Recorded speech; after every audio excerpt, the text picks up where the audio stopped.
जय साथियों, नमस्कार। मैं लोकेंद्र, मध्य प्रदेश पुलिस।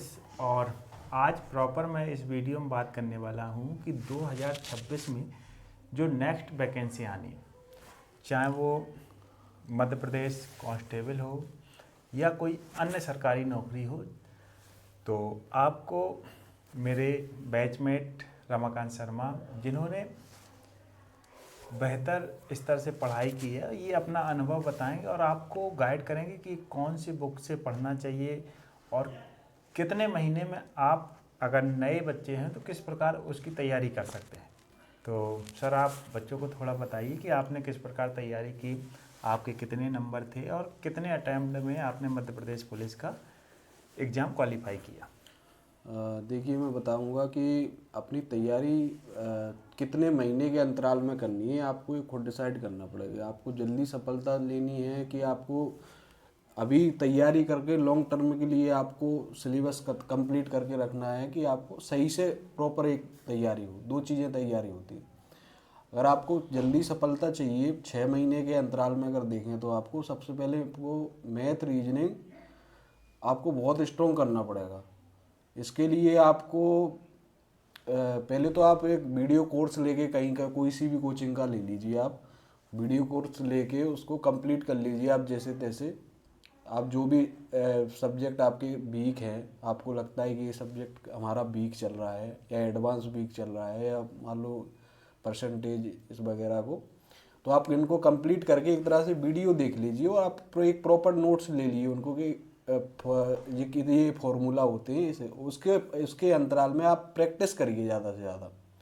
आप उसको प्रैक्टिस में ले सकते हैं। कोई भी टेस्ट सीरीज ले लीजिए उसके लिए, तो आप प्रैक्टिस करते रहेंगे तो आपको पता चलता रहेगा कि हमारा ये सब्जेक्ट वीक रह रहा है, ये सब्जेक्ट हमारा ऑलरेडी कंप्लीट हो गया है उसके। और अपने सब्जेक्ट जो हैं इसमें मैथ रीजनिंग और जीएस 3 सब्जेक्ट आते हैं इसमें। 4। साइंस भी आता है ना। जी जी। तो जीके का रोल ऐसा है कि जीके में आपको अगर शॉर्ट में अगर तैयारी कर रहे हैं तो आप जीके कभी कंप्लीट नहीं कर सकते। आप 6 महीने में आपकी जीके कंप्लीट होगी ही नहीं। तो आप उस चीज़ को ध्यान में ना रखते हुए आप पहले इन पोर्शनों पे ध्यान दीजिए। मैथ और रीजनिंग आपका बहुत स्ट्रांग होना चाहिए। जितने मार्क्स का ये आ रहा है ना, आपके फुल में से फुल मार्क्स होने चाहिए इसमें। इतनी प्रैक्टिस होनी चाहिए आपकी इसमें। तो जीके में इसमें क्या है कि करंट अफेयर्स का भी वेटेज बहुत ज़्यादा रहता है। तो आप करंट अफेयर्स रहता है कि आप 15 दिन में भी कंप्लीट कर सकते हैं जीके में। और जो उस टाइम के जो पेपर हो रहे हैं, जैसे शिफ्ट वाइज पेपर चलते हैं आजकल, आपने देखा होगा 30 दिन में पेपर कंप्लीट हो रहा है। तो पहले जो पेपर हो रहे हैं पता चल जाता है उसमें किस तरफ का जीके अपन पूछ रहे हैं, वो किस टाइप के, ऐसे नदियों से क्वेश्चन उठा रहे हैं। तो आपका जैसे अगली शिफ्ट में पेपर हो तो वो नदियों से डेफिनेटली आपको क्वेश्चन मिलेगा उसमें। तो आप जीके की तैयारी आप उस जो लास्ट में जो पेपर स्टार्ट होते हैं ना, तो उसी में आप तैयारी करिए जीके। अन्यथा जीके को हाथ में मत लगाइए अगर आपको जल्दी तैयारी सफल होना चाहते हैं आप। तो इसमें आपके आराम से 100 में से 100 में से 80 मार्क्स आप इजीली क्रॉस कर लोगे अगर ये फॉर्मूला आप अपनाओगे तो। जैसे आपने मध्य प्रदेश पुलिस में आपको सफलता मिली, तो उस समय आपने जो अंतिम समय में जो पढ़ाई की, मतलब एक अपना वो रहता है कि एक महीने में मुझे इस टॉपिक पे ज़्यादा फोकस करना है। एक महीने में कोई कोर्स कंप्लीट तो नहीं किया जा सकता। अंतिम एक महीने में बच्चे अपने आप को कॉन्फिडेंस में कैसे लाएं, जैसे आपने कॉन्फिडेंस अपने अंदर लाए, तो बच्चे किस प्रकार उस एक महीने में कवर करें। पहली बात तो ये है कि तैयारी कभी भी लास्ट में नहीं होती। कभी भी आपको शुरू से प्रिपेयर रहना पड़ेगा इसके लिए। तैयारी मेरी चल रही थी, मैं 1 साल से मैं तैयारी कंटिन्यू कर रहा था। तो मेरा एक्चुअल में एसएससी के लिए मैं तैयारी कर रहा था। तो एसएससी में क्या है कि मैथ रीजनिंग का वेटेज बहुत ज़्यादा रहता है। तो मैथ रीजनिंग का मेरा थोड़ा अच्छा एक्सपीरियंस हो गया था। मैं टेस्ट सीरीज देता रहता था हमेशा ही। तो टेस्ट सीरीज देते देते मेरे मैथ्स कब हो गया अच्छा, कब मेरे को खुद भी पता नहीं चला। और मैं वैसे अगर पढ़ता रहता था मेरे को कभी भी, आज ये टॉपिक कंप्लीट कर रहा हूँ तो कल वो भूल गया, कल वो टॉपिक कंप्लीट तो ये भूल गया। ये चलता है। अगर टेस्ट सीरीज आप दे रहे हैं तो पूरे जो सब्जेक्ट रहते हैं वो इक्विवेलेंट रहते हैं आपके, बैलेंस में रहते हैं आपके। तो ये सब्जेक्ट है ना, आपको ऐसा करना पड़ेगा। और लास्ट में मैंने 15 दिन में करंट अफेयर्स वगैरह जो लेटेस्ट का एक छोटी सी बुक, पतली सी बुक आती है, वो रेलवे की कुछ बुक आती हाँ, है, बहुत सारी बुकें तो आती हैं। उस बुक से मैंने कंप्लीट किया था। छोटी पतली सी बुक है, जिसको मैंने 3-4 दिन में ही ऐसा कंप्लीट कर लिया था। और जीके जो है, मैं एक लूसेंट आती थी पहले उस टाइम पे। हालांकि जीके के लिए अब वो वाला लूसेंट वाला सिस्टम तो रहा नहीं है, क्योंकि आजकल पेपर हो गए हैं ऑनलाइन। तो आप तो जो जो सब्जेक्ट जो पूछ रहे हैं, आप लेटेस्ट में देखिए कि आप किस टॉपिक से सब्जेक्ट उन्होंने उठाए हैं, कौन कौन से क्वेश्चन उसने करे हैं। तो आप उन सब्जेक्ट को कंप्लीट कर लीजिए, वो 1 दिन 2 दिन में भी हो जाएंगे। तो आपको जीके पे इतना ध्यान नहीं दो, आप मैथ रीजनिंग को बहुत स्ट्रॉन्ग बेस बना के चलो। आप इसको ही प्रैक्टिस करो, लगातार प्रैक्टिस करो, आपको सफलता जरूर मिल जाएगी। जैसा मैंने देखा है कि जैसे आपने अभी बीच में एक शब्द बोला कि आप पीछे का भूल जाते हैं, ऐसे बहुत सारे बच्चे हैं कि जैसे उन्होंने मैथ का पहला चैप्टर पढ़ा, इसके बाद दूसरा चैप्टर पढ़ते हैं तो पहले चैप्टर के कुछ सवाल भूल जाते हैं। जब दूसरा चैप्टर लगाते हैं, दूसरा चैप्टर कंप्लीट होने के बाद तीसरा चैप्टर लगाते हैं तो दूसरे के भूल जाते हैं। इसको किस प्रकार रिकॉल करें, मतलब कि जैसे उनका कॉन्फिडेंस पहले और दूसरे चैप्टर में आ सके, मतलब मैथ हुआ, रीजनिंग हुई, ये टॉपिक पे किस प्रकार मतलब उनको करना चाहिए अपने अनुभव से? ओनली ऐसा संभव प्रैक्टिस से ही हो सकता है। इसका आप पहले एक काम करिए, फॉर्मूले आप इसको ऐसे कर सकते हैं। आप फॉर्मूले लिख सकते हैं जो मेन मेन क्वेश्चन रहते हैं। जैसे मान लो टाइप्स रहते हैं क्वेश्चन के भी, जैसे परसेंटेज भी मान लो तो आप 20 से 25 प्रकार के टाइप्स रहते हैं जो सभी कंपटीशन एग्जाम में पूछे जाते हैं। आप उन टाइप्स को ध्यान में रखते हुए तैयारी करें कि उन पहले आपका बेस जो है आपका कंप्लीट होना चाहिए। और बेस ऐसा नहीं है कि आप बेस कंप्लीट कर रहे हैं तो सारे सब्जेक्ट का बेस ही सारे जो सब्जेक्ट में वो आते हैं टॉपिक का बेस कंप्लीट करते रहे। आप 4 का कर लीजिए, लेकिन प्रैक्टिस में उन 4 को ले आइए। और फिर 4 का कर लीजिए, फिर 8 को प्रैक्टिस में ले आइए। आप ये मत सोचो कि हमारे पूरे नंबर नहीं आ रहे हैं मैथ्स में, हम फुल में से फुल। शुरुआत में तो कम ही आएंगे नंबर, आपके जितने बेस सब्जेक्ट क्लियर होगा तो उसमें आपके नंबर उसी हिसाब से आएंगे। आप इस चीज़ का ध्यान में छोड़ दो कि मेरे पूरे नंबर क्यों नहीं आ रहे हैं, मेरा अच्छा नहीं है। कॉन्फिडेंस मत गिराओ, क्योंकि आपने तैयारी 8 टॉपिक की करी है, तो उस हिसाब से ना मार्क्स भी तो उस हिसाब से आएंगे आपके। तो आप उनको रिदम में लेके हुए आप आगे बढ़े। ऐसा नहीं है कि इकट्ठा अपन ने भर लिया कि सभी टॉपिक अपन ने इकट्ठे कवर कर लिए।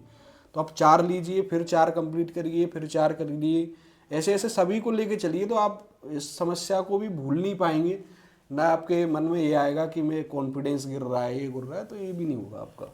और जैसे बहुत सारे बच्चे ये हैं कि तैयारी करने वाले हैं और कुछ नए बच्चे होंगे, तो सबसे पहले ऐसा है कि जब सही गुरु मिलता है और सही बुक मिलती है तो सफलता कम समय में मिल जाता है।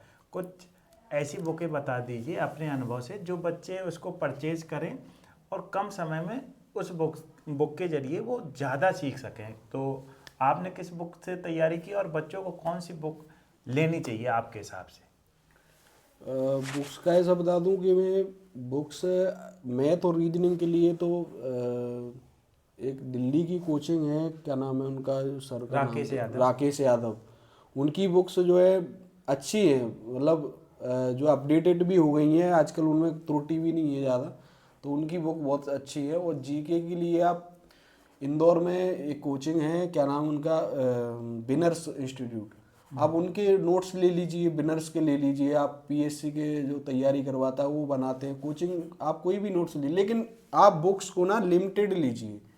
आपने बुक्स पहले आपको खुद ही रिसर्च करना पड़ेगी इस चीज़ के लिए, क्योंकि वो जिस टाइम पे हमने एग्ज़ाम दिए थे काफ़ी टाइम हो गया है। तो अब आजकल है ना ट्रेंड भी बदल चुका है काफ़ी।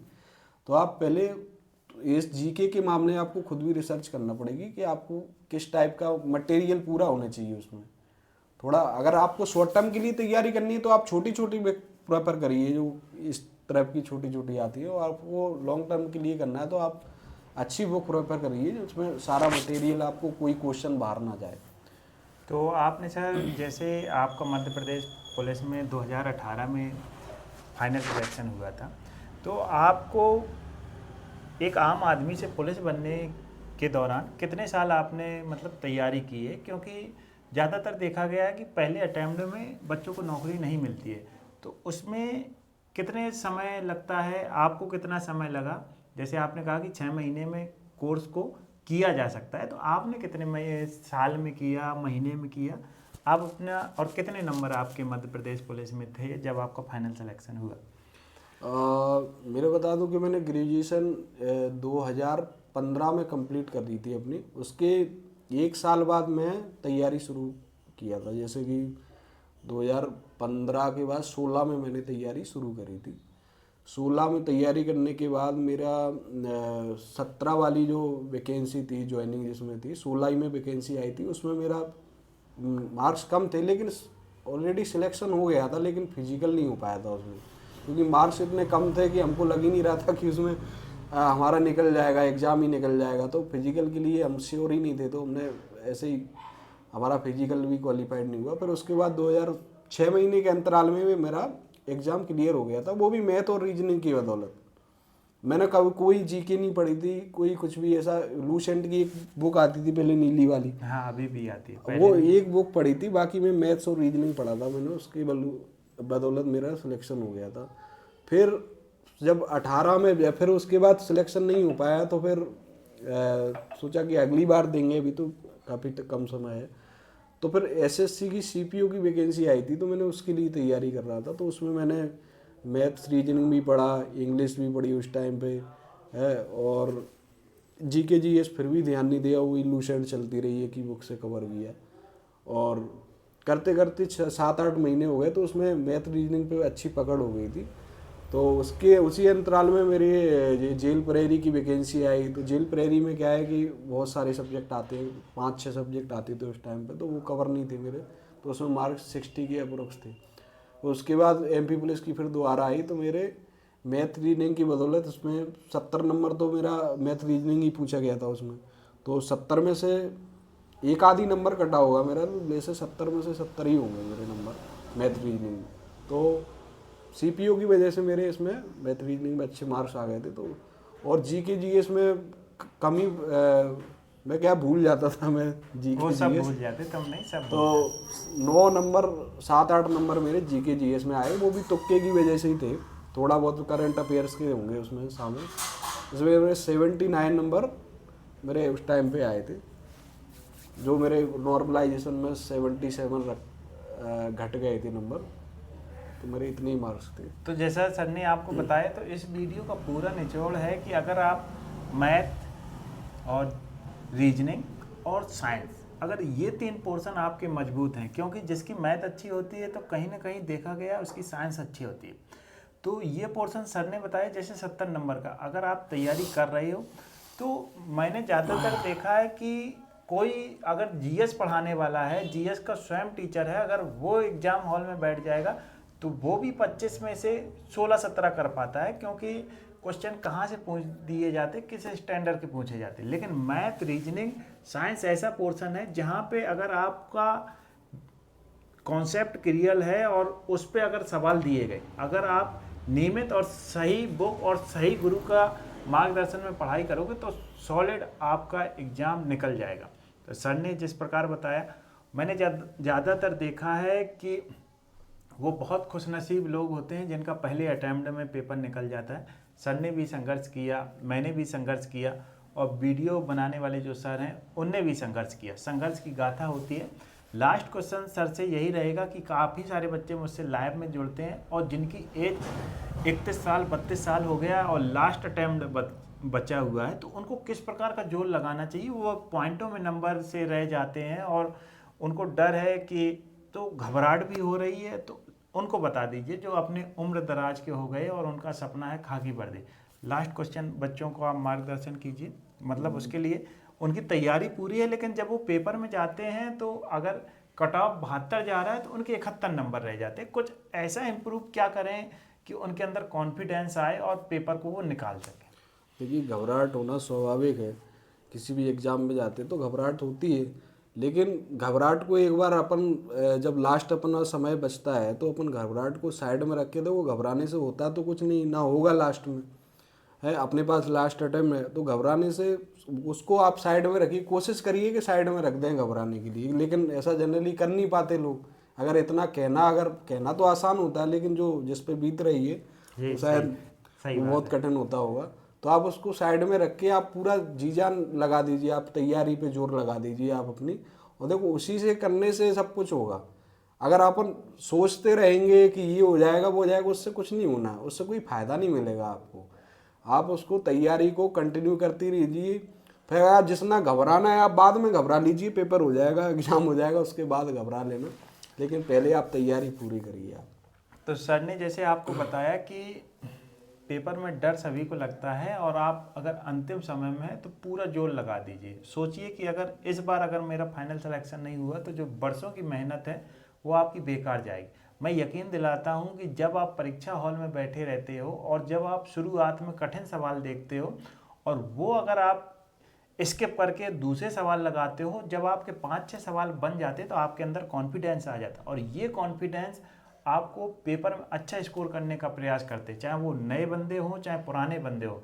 मैं उनसे यही कहना चाहूँगा, शुरुआत में जो हार्ड क्वेश्चन आते हैं उसको स्किप कीजिए और सिंपल सिंपल, जैसे आप 1 से 100 तक जाएंगे तो कम से कम ऐसे 50 से 60 क्वेश्चन होंगे जो आप नॉर्मली कर सकते हो। 50 वो क्वेश्चन होने के बाद अगर आप दूसरी बार करेंगे तो 10 और 12 ऐसे, कहने का मतलब 60 से 70 आपका स्कोर बेसिक हो जाता है। और 30 में जैसे सर ने कहा कि मेरे तुक्के लग गए, हर वो सफल व्यक्ति है जिसके परीक्षा में 1-2 तुक्के लगते हैं। किस्मत का साथ होना जरूरी है। बाकी सर ने आपको मार्गदर्शन दिया, इसके लिए बहुत बहुत धन्यवाद। बाकी फिर भी कोई सवाल है आप कमेंट कीजिए, सर उसका जवाब देंगे। बाकी मिलते हैं रात में 8 से 9 के बीच। सभी को जय हिंद, जय भारत।